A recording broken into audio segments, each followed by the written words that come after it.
The desert sun burned low across the wide horizon, painting the sky with streaks of gold and fire as the last dust of the cattle drive settled over the quiet town.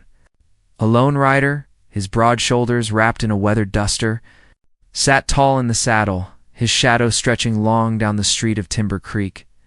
He was the kind of man whose silence spoke louder than a crowd's steady hands. Steel-gray eyes and the weight of hard years carved into the lines of his face. Folks called him the cowboy, though he carried no family name worth mentioning in these parts. He wasn't known for smiling, and he wasn't known for quitting. Yet when word spread that a bride had been sent for him, shy, tender, and trembling beneath a valivry curious heart in town wondered what storm might brew behind closed doors that night. She arrived just before sundown. A stranger wrapped in lace, stepping down from the stagecoach with hesitant grace. The dust clung to her hem, her gloves were too fine for this rough land, and her eyes, downcast beneath the veil, held secrets deeper than anyone guessed. She was quiet, almost too quiet.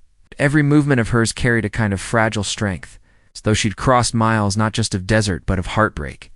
The townsfolk watched as she stood there in the street, face pale, lips pressed tight, as though the ground itself might open beneath her boots. And when she finally lifted her gaze toward the man she was promised to, the hush in the air grew heavier. She looked at him not with fear, but with something he couldn't name. The cowboy tipped his hat, not one for fancy words. "Ma'am," he said low, his voice rough as gravel. He hadn't asked for this arrangement, but he hadn't turned it down either. Loneliness had a way of digging deep, and even a man made of grit and dust felt it pressing harder as the years went on. Yet as he reached for her trunk, his fingers brushed the worn leather handle, and he felt a chill travel through him. Something about her presence unsettled him, though he couldn't have said why. The preacher wasted no time. Under the shadow of the chapel, with half the town gathered to watch, vows were exchanged quick as lightning. Her voice barely rose above a whisper when she repeated the words, but every syllable carried a trembling truth. He slid the ring onto her hand, a plain band but solid. And when she glanced up at him, the cowboy felt the strangest tightening in his chest. Like a rope drawn taut. Like a man bracing against a storm he couldn't see by the time the last hymn ended. Lanterns were being lit along the street. Music and laughter trickled from the saloon. But the cowboy kept his hand steady at her back as he led her toward the small cabin waiting on the edge of town. The air grew cooler, yet the silence between them warmed with unspoken thoughts neither dared let out. She kept her veil lowered, and he didn't ask her to lift it. Not yet. Perhaps he wasn't ready to see what lay beneath. Inside, the fire popped low in the hearth. The cowboy set aside his hat, his boots heavy against the wooden floor. For the first time, he found himself uneasy in his own home. She moved about quietly, her hands brushing over the edge of the table.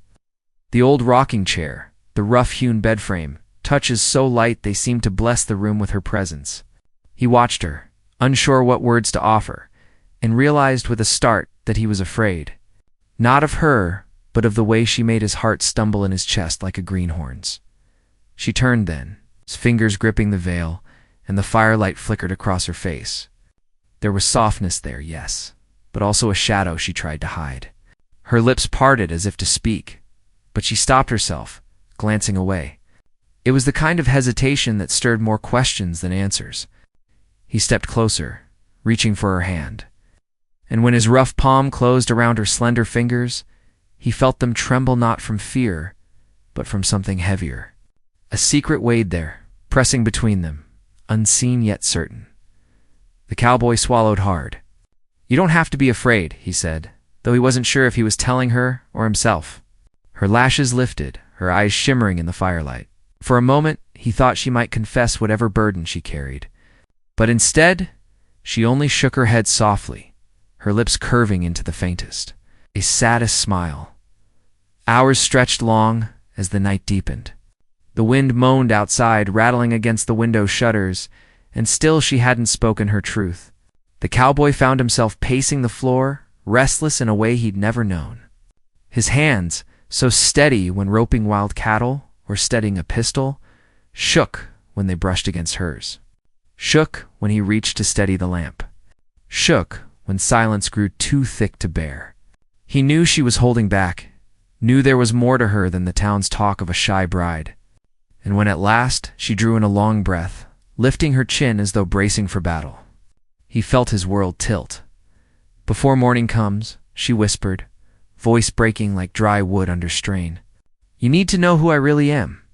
The words cut through the air sharper than any blade. His chest tightened, breath locked in his throat, and every muscle in his body tensed. He wanted to ask, wanted to demand, but her eyes, haunted and yet unyielding, stopped him cold.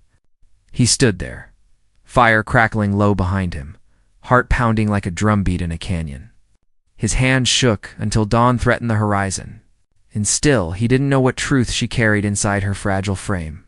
What secret had been sent across miles of dust and danger to land in his cabin? His bed, his life. The cowboy had faced stampedes, drought and bullets meant to end him. But nothing, not even the darkest nights on the open plain, had ever left him this shaken. And as the first light began to creep across the sky, he realized one thing with bone-deep certainty. Whatever her secret was, it would change everything. The fire in the hearth had burned down to glowing embers, casting the cabin in a dim orange haze. The cowboy stood with his back to the door, his hat hanging on the wall, and his hands braced against the edge of the table. He had faced long nights alone before, nights filled with coyotes howling across the plains and storms battering the roof. But this silence carried a weight he couldn't shake. The woman sitting across from him, the bride who had come from far away to be his wife, had spoken words that gnawed at him. "Before morning comes, you need to know who I really am." She hadn't said another word since, and her silence was louder than a thunderclap in the desert. She sat still, her veil now folded neatly on her lap, her eyes lowered. The lamplight caught the curve of her face, delicate yet lined with a kind of sorrow that didn't belong to someone so young. She looked like someone who had seen too much and carried more than her share. The cowboy studied her quietly, his jaw tight, his chest rising and falling with steady effort. He wanted to ask again, to press her until she let go of the truth. But something in her manner told him that rushing her would only drive her deeper, into whatever shadows she carried. The night stretched on. Outside, the desert wind pressed against the cabin walls, and the horses in the corral shifted restlessly. The cowboy poured water into a tin cup, offered it to her, and she accepted with trembling hands. Their eyes met for the briefest moment, and in that look he felt both a pull and a warning. She was not just shy. She was hiding something, something that had followed her across miles of barren land to this place where his quiet life had once been predictable. He leaned back in the chair, the wood creaking beneath his weight, and tried to settle his racing thoughts. He thought of the men he'd worked alongside, men who told stories of wives sent from the east, women who arrived soft-spoken but ready to build a life out here with grit and faith. He wondered what kind of past his bride had left behind. Was it sorrow? Danger? Or a choice she had made that would catch up to them both? His hands flexed against the table, calloused palms itching for work just to keep his mind from spinning. She finally spoke, her voice low. "I wasn't supposed to come here." The words hung between them, sharp and heavy. He straightened, eyes narrowing slightly, but she didn't go on. Instead, she set the cup down carefully, folded her hands, and fell silent again. It was like she had given him a fragment of truth and then locked the rest away. Sleep didn't come easy that night. He dozed in the chair by the fire, his hat tipped low, while she lay on the far side of the bed, her back turned to him. Every time he stirred, he caught the faint sound of her breathing, steady but restless. He thought of all the dangers a woman might face before arriving in this dusty town. Stagecoach bandits, men with cruel eyes, debts that chained a person tighter than iron. By dawn, when the first pale light brushed the window, he knew one thing for certain: his life was no longer his own. Whatever burden she carried was now tied to him. The town of Timber Creek was small but watchful. Words spread faster than fire and dry grass, and by the second morning of their marriage, whispers had already begun. Some said the cowboy had finally softened enough to take a bride. Others said he'd been tricked into it. Children ran past the cabin, stealing glances, curious about the woman who never smiled. The old widow at the general store watched her too closely when she bought a spool of thread, as though measuring her worth with every movement. The cowboy saw it all and felt his temper stir, but he kept quiet. He'd never cared much for gossip, though he knew too well how it could cut deeper than a blade. In the days that followed, life settled into a fragile rhythm. She kept the cabin neat, her hands busy with mending or sweeping, but her eyes carried faraway thoughts.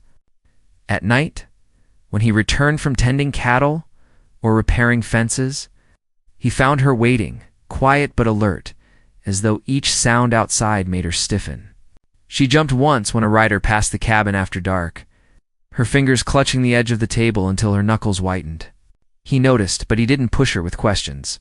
Not yet. The cowboy's neighbors grew more curious. Old men at the saloon leaned on the counter and muttered about her, wondering why she didn't speak much or where she had come from. One said he recognized the look in her eyes, the look of someone running from something. Another said she was just timid, unused to the harsh land. The cowboy ignored them, but when he rode back to the cabin each evening, their words followed him. He found himself scanning the horizon, half expecting some shadow from her past to appear on the trail. One night, as the wind whipped dust against the cabin, she finally let slip another piece of truth. "They told me I'd be safe here," she whispered, standing near the window with the moonlight spilling across her face. Her voice was thin, edged with fear she could no longer hide. He rose from his chair slowly, his boots heavy on the floorboards, and moved to stand beside her. Safe from what? The question burned on his tongue, but when he looked at her, he saw her lips pressed tight as though she was holding back more than words, like she was holding back her whole self. His hands shook again, just as they had that first night, though he tried to steady them. He placed one lightly on her shoulder, meant his comfort, but she stiffened beneath his touch. That reaction alone told him more than any words could. She wasn't just shy. She was carrying fear like a cloak, and it weighed on both of them. By the third week, the cowboy found himself more restless than he had been in years. He worked longer hours on the range, hoping sweat and sun might burn away the questions crowding his mind. But each night when he returned, she was there, quiet and waiting, and the mystery between them grew thicker. Some evenings he caught her staring at the door, as if expecting it to burst open. Other times he woke in the night to find her sitting upright, eyes wide in the dark. Listening to sounds only she seemed to hear, he wanted to demand the truth, but something stopped him every time. Maybe it was the sadness in her gaze, or maybe it was the strange pull he felt toward her, stronger each day. He had never been a man who depended on anyone, yet he found himself watching her every movement, memorizing the way her hands brushed flour across the counter or the way her hair caught firelight. She unsettled him, but she also made him feel alive in a way he hadn't in years. And that was dangerous. As autumn winds swept colder across the plains, tension in the cabin thickened like storm clouds. She grew quieter, almost haunted, and he grew more restless. Something was coming. He could feel it. Every nerve in his body told him that her secret would not stay buried much longer. And when it finally broke free, it would test everything he thought he knew about loyalty, love, and survival. But for now, he waited, his hands still trembling whenever she drew close. He had no choice but to let the mystery linger between them. Even as it threatened to consume them both, the first frost came early that year. Thin and brittle on the water trough, a warning that winter would bite hard if a man did not keep his woodpile high. The cowboy woke before sunrise and listened to the hush that lives between night and morning. He could hear the soft scrape of his bride's steps in the lean-to where she had gone to start the fire. She moved careful as always, trying not to wake him, though his sleep had grown shallow. He lay still and watched the gray light grow stronger around the window frame. Thinking of the way she had stood near that same pane the night before, watching the trail as if it might rise up and strike, he had asked nothing again. But the questions gnawed at him like wolves. Town had its own worries. The stage ran late 3 days in a row, and folks said there were riders seen in the breaks north of Timber Creek. The sheriff, a quiet man with a limp and a tidy mustache, spat tobacco and said not to stir up talk, but everybody stirred it anyway. The general store kept the back door barred. The school teacher sent children home early when a dust devil spun near the church and set skirts flapping. Even the saloon kept the piano closed for an hour one evening when someone claimed. There were hoofbeats in the dark that did not belong to any local brand. The cowboy did not scare easy, though he took to checking the latch twice each night before blowing the lamp out. He started cleaning his rifle by the hearth after supper while his bride mended shirts at the table, both of them quiet. Both of them pretending that the clink of metal and the needle's tiny bites were not a language. All their own. People had begun to notice the way she kept to herself. The widow who ran the laundry told him the bride was polite but would not meet her eyes. The stable boy said she spoke kindly to the gray mare in whispers, like a prayer. The cowboy heard it all and filed it away like a man sorting tools. He did not know where any of it fit yet, but he knew each piece mattered. The first turn in the trail came on a cloudy afternoon when a stranger rode in, wearing a coat too fine for ranch work and a hat that had seen little dust. He tied his horse at the hotel and never took his gloves off, not even to eat. The sheriff sat down across from him and raised his brows, and they spoke low. Later, the stranger stepped into the telegraph office and stayed long enough to send 3 wires. By sundown, he had rented a room with a clear view of the road that led past the cowboy's cabin. Folks said he was a railroad man. Others said Pinkerton. The cowboy kept his face plain, though inside his gut turned. He did not tell his bride about the man. He did not need words to know that whatever business had come to town now ran close to his door. That same night, when wind brought the smell of snow from the west, the bride pulled a small case from beneath the bed. He had never pried there. She opened it with a tiny key and held something small in her palm. She sat near the fire, as if trying to warm it. He watched without speaking. It was a locket, simple brass rubbed thin with use. She did not open it. She only held it as a tired person holds a cup of coffee, both hands tight, eyes wet at the corners. He had an urge to walk across the room and ask for the truth straight out. But she looked up and gave him the kind of look a wounded animal gives a hand that is trying to help. He stopped where he stood and turned to put another log on the flames. His own life before all this had not been complicated. He had drifted to cattle work after a short stint trying to scratch corn out of stony ground. He liked the straight talk of horses and the quiet of the range. He had lost men to fever, to broken necks, to bad luck. Loss made him steady, not hard. When he signed the paper to take a bride sent by train, he told himself it was time to settle his bones. He had imagined a woman who would bring fresh bread and small songs to the cabin, who might not love him at first, but would lean into the same wind he did and find comfort where he found it, in honest work and simple food. He had not pictured sleepless nights and secrets heavy enough to bend the rafters. The stranger in the fine coat did not keep to the hotel long. He began walking the length of the street with a notebook in his hand, asking questions in a smooth eastern drawl. He asked about the bank's new safe, about when the stage carried payroll, about which ranchers kept cash in their houses since the bank closed early on market day.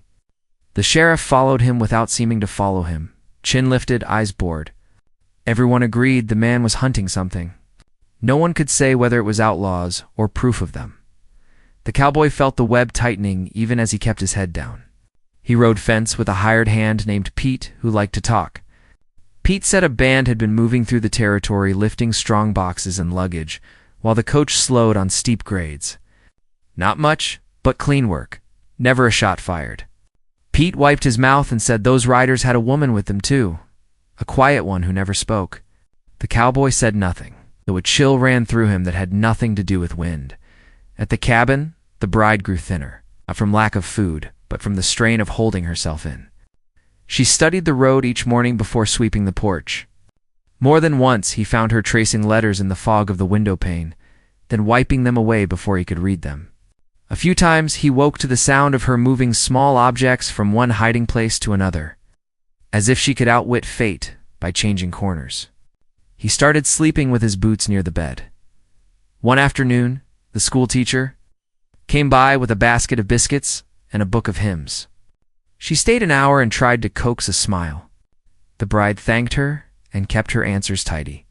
When the teacher left, The bride stood in the doorway and watched her walk the whole way down the lane. The cowboy saw tears on her cheeks after the woman turned the bend. They spoke none of it. But later the bride tapped the locket against her palm and said 3 words that cut him through. "I made a promise." He asked, "To who?" She shook her head. He asked if that promise would bring danger to their door. She looked at the latch and did not answer. He asked if she would trust him.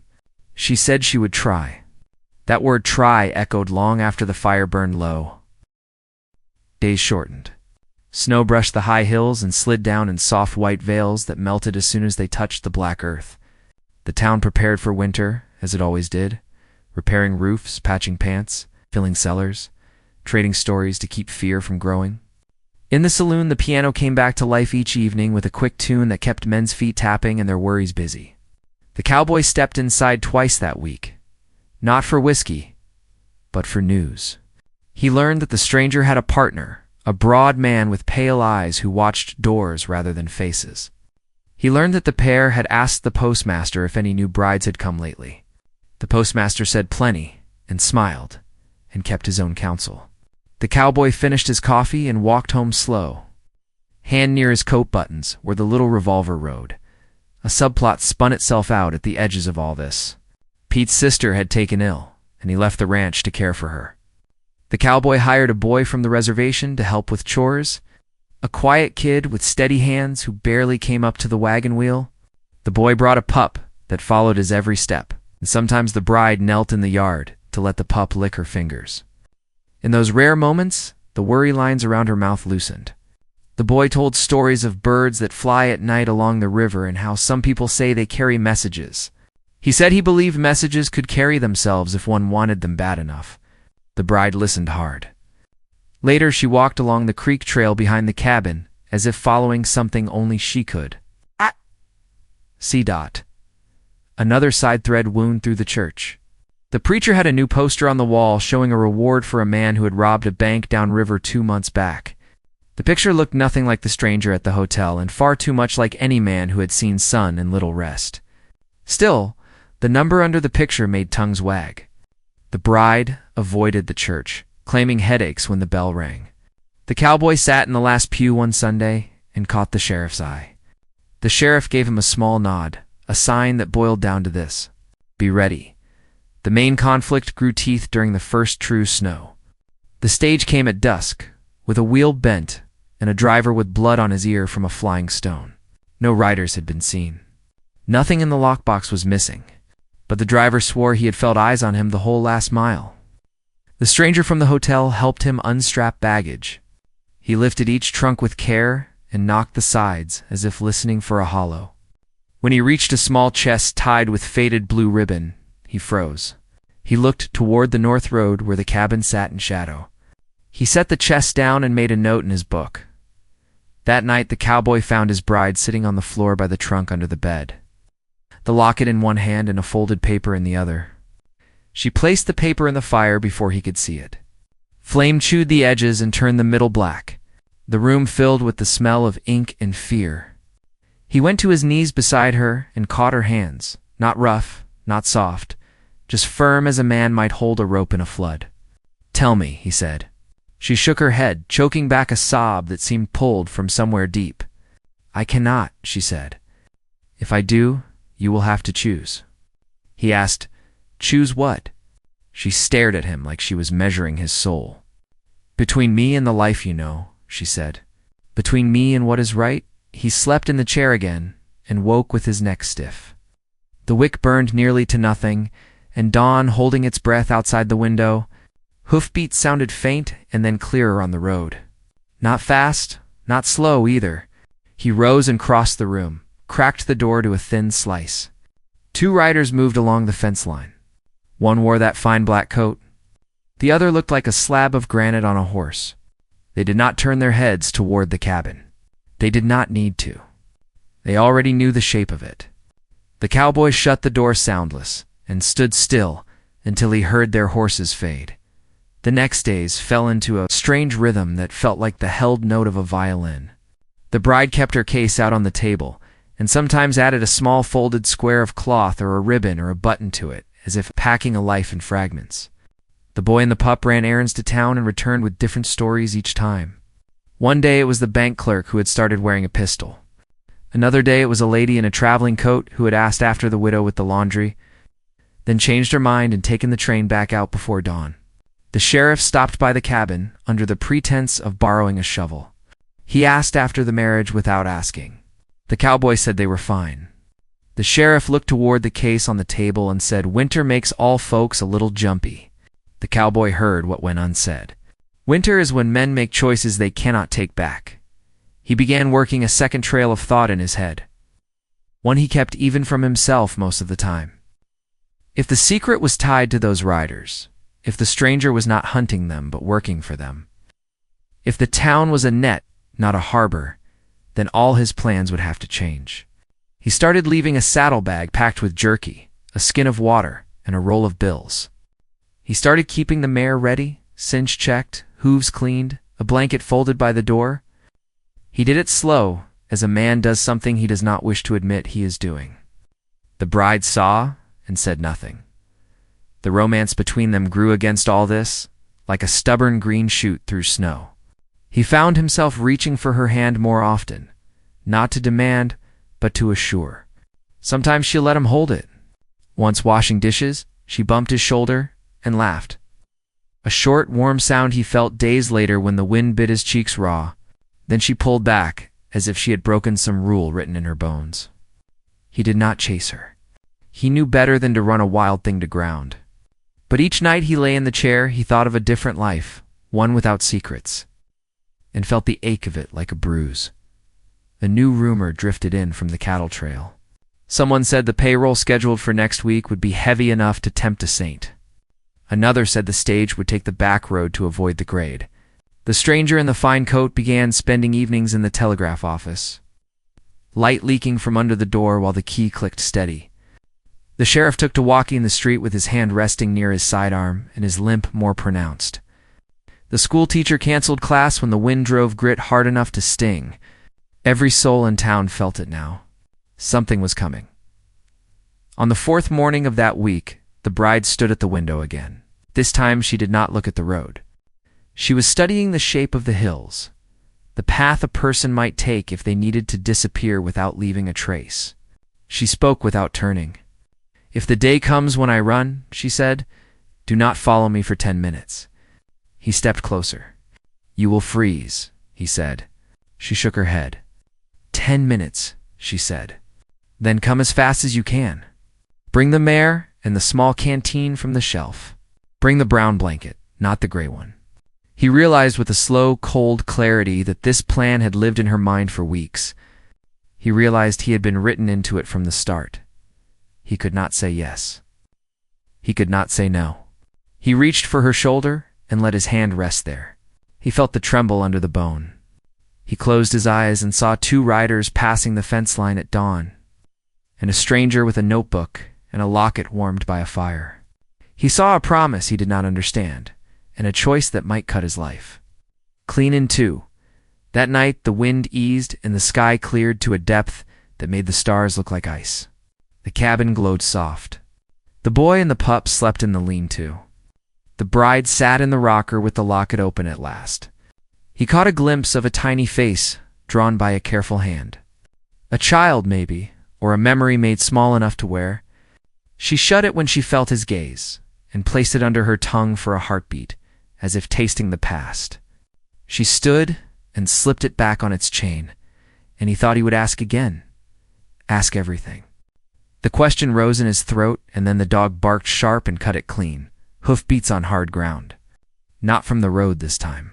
From the dry creek bed behind the house where a man could ride without raising dust on the main trail.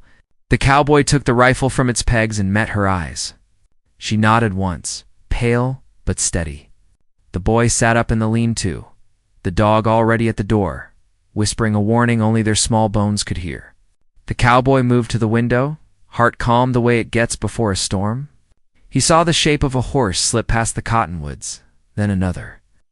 Then the pale glimmer of a lantern cupped in a hand. He could make out nothing more. He did not know if they were the sheriff's men, or the stranger's friends, or someone worse. He only knew the world had narrowed to the circle of light inside the cabin and the sharp cold beyond. He breathed in slow and felt the tremor return to his fingers, the one that had begun on their first night and had never truly left. The bride reached for the small case and fastened it without a sound. She tucked it under her arm. She lifted her chin. Whatever path they had been walking in careful steps had ended at a cliff they could not see the bottom of. He felt it in his bones, in the stillness that comes before the first shot or the first word that changes everything. He put his shoulder against the door, his palm flat against the wood. He looked back at her once, just once, the way a man looks when he wants to remember a face, no matter what happens next. Then he set his jaw and waited for the knock that would decide which truth belonged to them and which one would take the rest away. The knock never came. Instead, there was silence, long and heavy, broken only by the faint crackle of the dying fire. The cowboy stood still, every muscle braced, his hands steady on the rifle. The lantern light outside flickered once and then disappeared, swallowed by the dark. He waited, straining to hear the sound of voices or the shifting of hooves, but nothing came. It was as though the riders had been shadows only, drifting past the cabin to remind them that eyes were always near. His bride clutched the small case tight to her chest, her face pale in the glow of the hearth.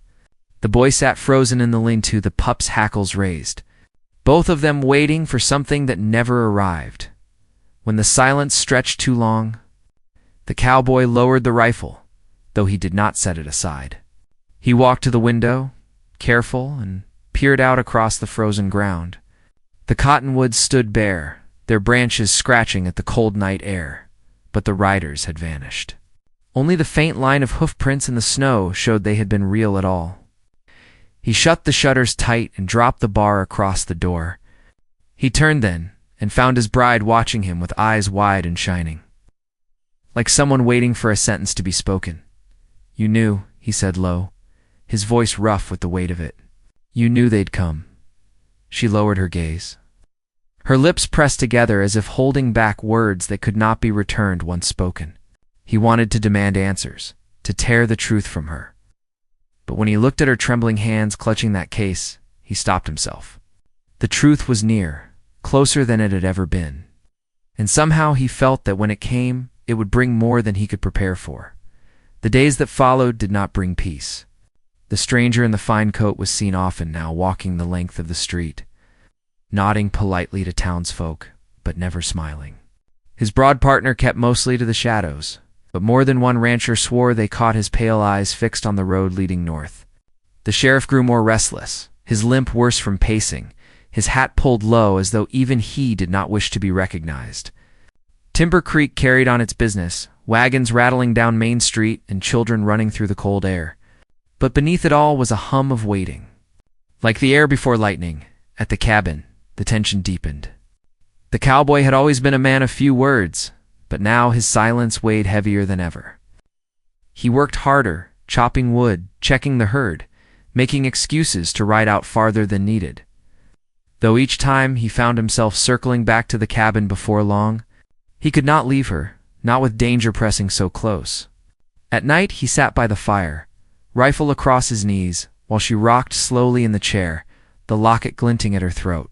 Sometimes she spoke soft in the dark, half-formed words, as though she were speaking to someone who wasn't there.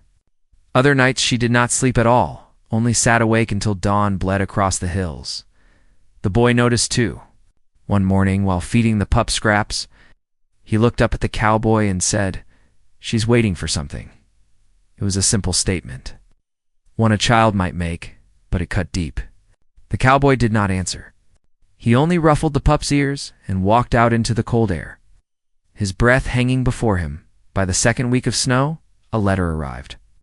It was slipped beneath the cabin door in the night, the paper damp with frost. No name was signed, only a single line written in a hurried hand. "She belongs to us." The cowboy read it once, then again, his jaw tightening with each word. He burned it in the fire before she could see, though he suspected she already knew. He said nothing, but his heart pounded with a fear he had not felt since his youth, the kind that whispered a man could lose everything in a single moment. Suspicions spread through town like wildfire.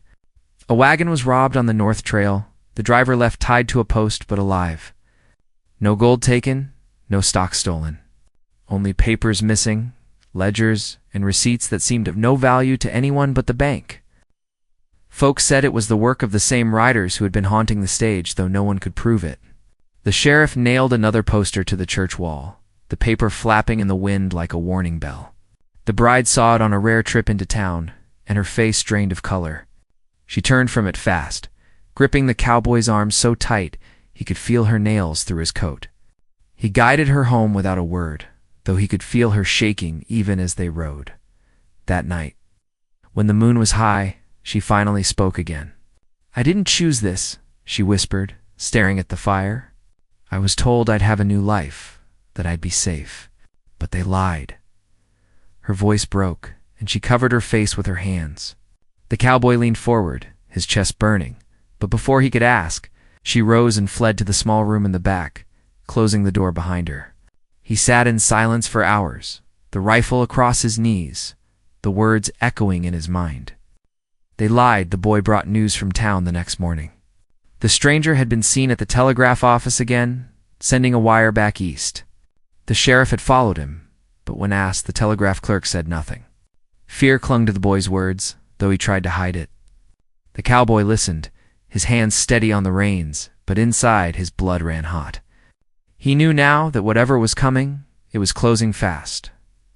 By late afternoon, clouds rolled in, thick and dark, and snow began to fall heavy. The cowboy gathered wood, his axe biting sharp into the frozen logs, each strike ringing through the cold air. He thought of her words, thought of the letter, thought of the men who watched the road. He thought of choices a man could not turn back from. That evening, as the storm howled outside, she came to him at last. She stood by the fire, her eyes fierce, though her hands trembled. "If they come for me, you cannot fight them," she said. "They will not stop." The cowboy rose slow, his rifle resting against the wall. He stepped close enough to see the fear in her eyes and the strength beneath it. "I've faced worse," he said low. But even as he said it, he felt the truth pressing down on him. This was not a fight, he understood. This was something deeper, something tied to promises and pasts he had no part in. She shook her head, tears slipping free. "You don't know what they want. You don't know what I've done." He caught her hands, rough palms steady around her small fingers. "Then tell me," he urged, his voice sharp with desperation. But she pulled away, clutching the locket tight. The storm raged on, snow piling high against the door, wind howling like a chorus of lost souls. Inside, the fire burned low, shadows stretching across the walls. The boy slept in the lean-to, the pup curled at his feet, while the cowboy and his bride sat in silence, each lost in thoughts too heavy to share. The tension hung thick, the air charged with the weight of unspoken truths. And then, just as the fire flickered low, came the sound. Hoofbeats, not faint, not wandering, but steady, sure, drawing closer through the storm. The cowboy rose, his heart hammering, his hands already reaching for the rifle. His bride stood frozen, her face pale, the case clutched to her chest once more. The riders did not pass this time. They stopped, right outside the cabin. The crunch of boots in the snow followed, slow and deliberate, each step a drumbeat of dread. A fist pounded once on the door, hard enough to rattle the bar. The cowboy stood ready, every nerve on fire. The storm outside, screaming as if the heavens themselves bore witness. The knock came again, louder, insistent. His bride turned to him then, eyes wide, lips trembling, and whispered the words that froze his blood. "If you open that door, everything changes." The cowboy tightened his grip on the rifle, his jaw set. He could feel the weight of the moment pressing down on him, heavier than any he had ever known. He looked once at her, once at the boy asleep in the lean-to, once at the fire that burned low and steady. The pounding grew harder. The storm raged louder, and the cowboy stood at the edge of a choice that would decide not just his fate, but hers, and perhaps the whole town's.